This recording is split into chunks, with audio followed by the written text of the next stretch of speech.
مسلمانوں کو حکومت کی عطا کردہ نہیں ہے، بلکہ مسلمانوں کے بزرگوں نے اللہ کے نام پر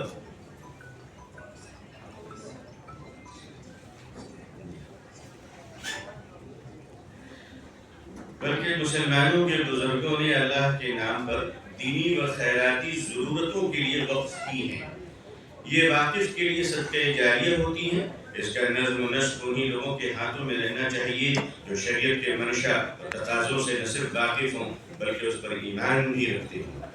اوقاف کے تحت مساجد، عیدگاہیں، قبرستان، درگاہیں اور خیراتی ادارے آتے ہیں۔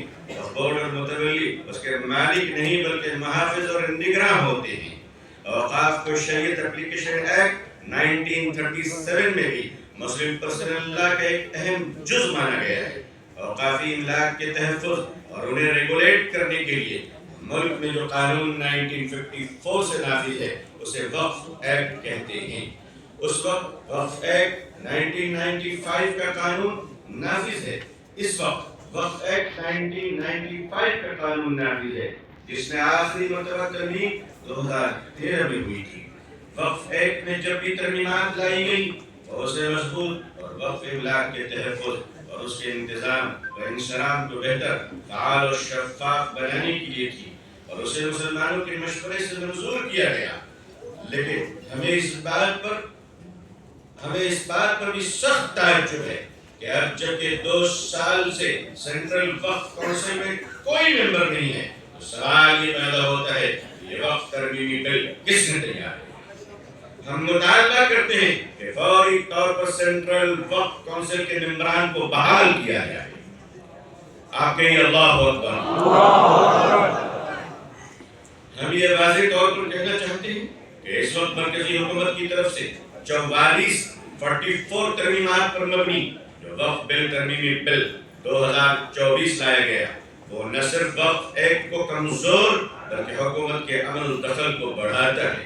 حکومت کی بدنیتی اور مکروہ عزائم کا اظہار اس بات سے بخوبی ہو جاتا ہے کہ مجوزہ بل سے وقف بطور استعمال کی شک کو یکسر ختم کر دیا گیا ہے، جس سے اندیشہ پیدا ہو گیا ہے کہ وہ مساجد، درگاہیں، عیدگاہیں اور قبرستان جو صدیوں سے بطور استعمال وقف املاک ہیں مسلمانوں کے ہاتھ سے نکل جائیں۔ اسی طرح سینٹرل وقف کونسل اور وقف بورڈ میں غیر مسلمانوں کے داخلے کا راستہ کھول دیا گیا، جبکہ غیر مسلموں کو بھی داخلہ دیا گیا کہ وہ اس میں وقف کے اندر داخل ہو جائیں، جبکہ مندروں، مٹھوں اور گرودواروں کے انتظام و انصرام میں کسی دوسرے مذہب کے فرد کی کوئی گنجائش نہیں ہے۔ یہ انتہائی جانبدارانہ اور غیر دستوری اقدام ہے۔ اسی طرح وقف املاک کے تعلق سے فیصلہ کرنے کا اختیار بھی وقف ٹریبونل اور وقف بورڈ کے ہاتھ سے نکال کر کلکٹر کے حوالے کر دیا گیا ہے۔ وقف قانون 1995 کی شرط 40 جو کہ وقف بورڈ کے دائرہ کار، حدود اور اس کے اختیارات طے کرتی تھی تو ہٹا دیا گیا۔ اسی طرح حکومتوں سے وقف جائیداد کو لے کر کوئی تنازع ہے تو اسے طے کرنے کا اختیار بھی کلکٹر صاحب کو دے کی معرفت سرکار نے اپنے ہاتھ میں لے لیا ہے۔ یہ عجیب بات ہے کہ جہاں ایک طرف وقف کے معاملات میں دخل در معقولات کا اختیار غیر مسلمانوں، غیر مشرکوں کو بھی دیا جا رہا ہے، وہیں دوسری طرف ان سے اپنی املاک کو وقف کرنے کا اختیار چھین لیا گیا۔ اسی طرح اس بل میں وقف کے لیے ایک مضحکہ خیز نامعقول شرط یہ لگا دی گئی ہے کہ وہ گزشتہ 5 سال سے اسلام پر عامل جبکہ شریعت واقف پر اس طرح کی کوئی شرط عائد نہیں کرتی۔ یہ بل تضادات اور مسلم دشمنی کا بدترین مظاہرہ ہے۔ لہذا ہم مسلمانوں نے مغربی بنگال مرکزی حکومت کی طرف سے مجوزہ اس بل کو پوری طرح مسترد کرتے ہیں اور حکومت سے مطالبہ کرتے ہیں کہ وہ فی الفور اسے واپس لیں۔